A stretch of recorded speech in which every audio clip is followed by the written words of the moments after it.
Hi data lovers, my name is Angie and this is Insight Bites with Dexibit.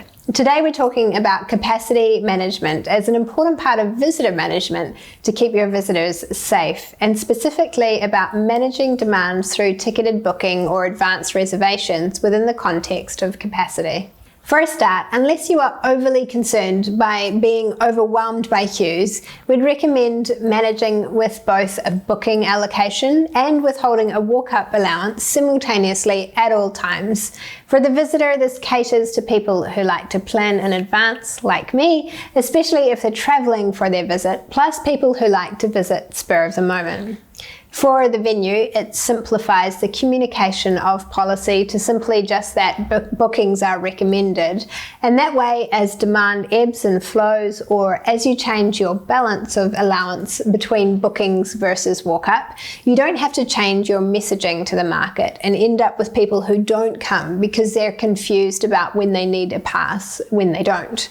Then any capacity that's not used by bookings can be tipped over into walk-ups, and walk-up allowances can then provide a little buffer on any capacity issues too. To start off with, get a good view on your advance bookings for the next coming days, weeks or months ahead, depending on how far in advance you release your tickets to market and what the advance window is of how far in advance your visitors like to book.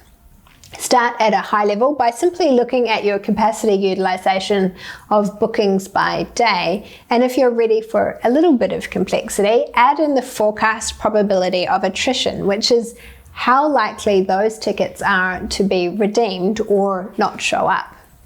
Keeping an eye on the balance of demand versus utilization helps to inform if you have the option of reducing staffing or other variable costs for lower demand days, or increasing capacity through scheduling for the days where capacity is filling up. Looking at forecast attrition on top of this can then also serve as an extra allowance. If you're confident, you could release that as extra bookings or maybe same-day passes, or potentially tip it over into your walk-up allowance. Then we can dive into the next level of detail. Take a look at how your bookings are spread over the hours in each day, maybe filtered down by various ticket products if that makes a difference at your venue. Depending on how you book visitors, you might be able to shuffle everybody around to fit everyone in, especially if you've got group reservations, or again play with resource scheduling. Lastly, you might want to take a look at something called your pickup rate, which is the pace at which your bookings are coming in compared to what's normal or predicted using a booking curve. This will give you an idea if those bookings are about on schedule or if they're booking faster or slower than what you'd expect.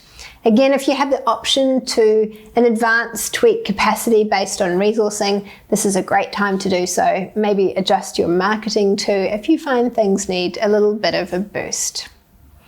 And that's it for managing capacity when it comes to demand. So if you and your team would benefit from capacity insights to help keep your visitors safe and happy, talk to us at Dexibit about our forecasts, insights, dashboards, and reports, including for capacity management.